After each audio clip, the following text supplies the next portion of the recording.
Bienvenue chers élèves dans cette leçon de langue dans laquelle nous allons voir l'énumération et comment l'employer pour créer une impression. Commençons par la lecture de ces exemples. En arrivant devant la porte du lycée, j'entendais les cris de joie, les cris de désespoir, les échos du sanglot.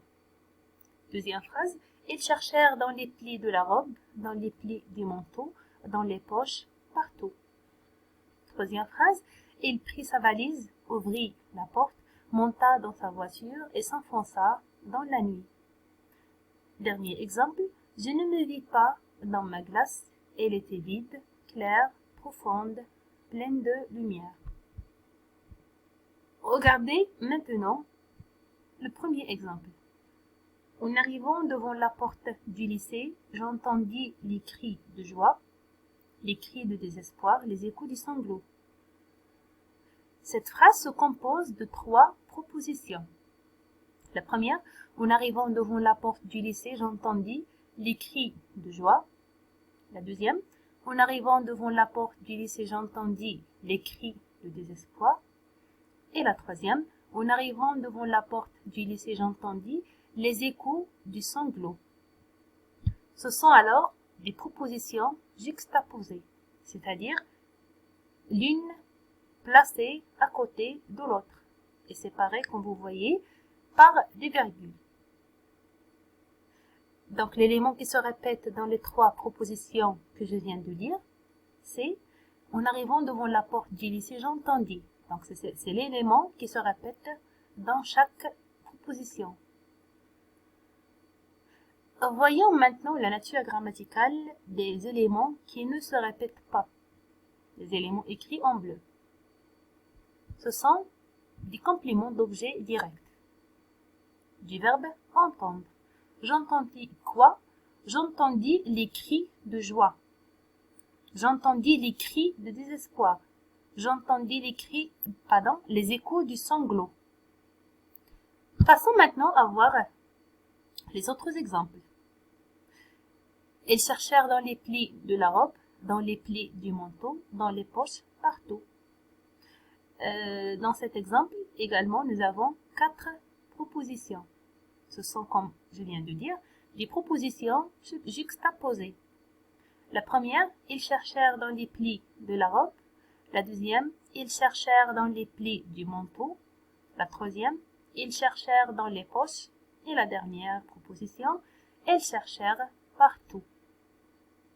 L'élément qui se répète dans chaque proposition, c'est le sujet et le verbe chercher. Ils cherchèrent. C'est l'élément qui se répète dans chaque proposition. Maintenant, la nature des éléments qui ne se répètent pas, écrits en bleu, ce sont des compléments d'objets indirects.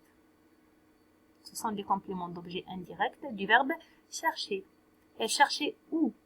Elle cherchait dans les plis de la robe, dans les plis du manteau, dans les poches, partout. Pour le troisième exemple, il prit sa valise, ouvrit la porte, monta dans sa voiture et s'enfonça dans la nuit. Vous voyez bien que cet exemple également se compose de 4 propositions. La première, il prit sa valise.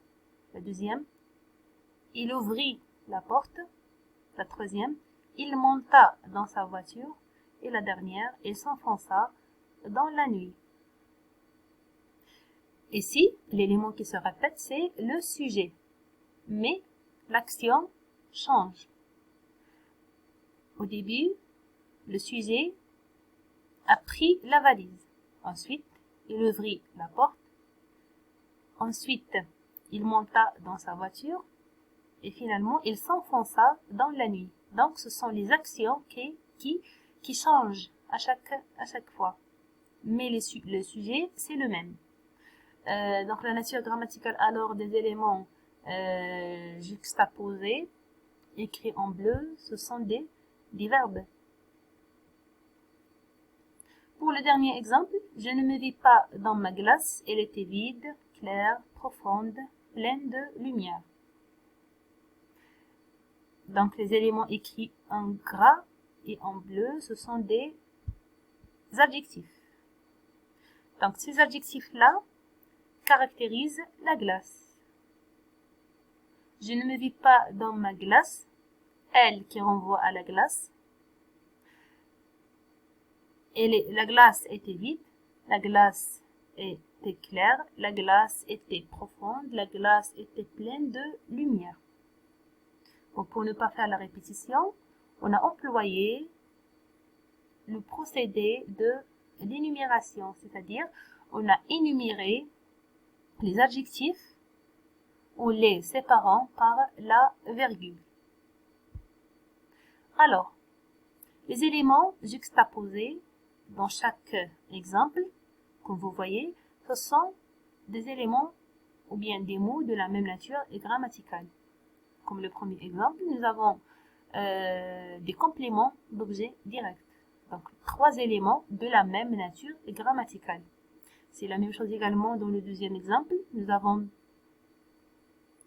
3 éléments également de la même nature grammaticale. Donc, ce sont des compléments d'objets indirects. Dans le troisième exemple également, nous avons des verbes. Donc, 4 éléments juxtaposés de la même nature grammaticale, ce sont des verbes. Pour le dernier exemple, on a juxtaposé des adjectifs.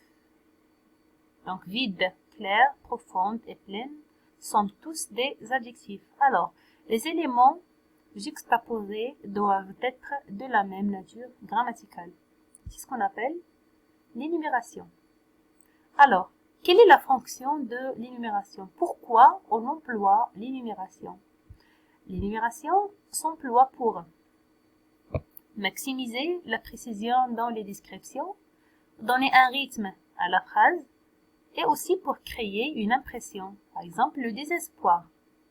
Le désespoir que monsieur et madame Loisel ont senti après plusieurs tentatives de la recherche de la parure sans résultat. Je vous laisse alors avec ces exercices d'application. Vous avez ici 2 exercices. Le premier, vous allez souligner les éléments énumérés dans les phrases suivantes en précisant leur nature et leur fonction. Pour le deuxième exercice, vous allez énumérer les phrases suivantes en employant les moyens donnés entre parenthèses.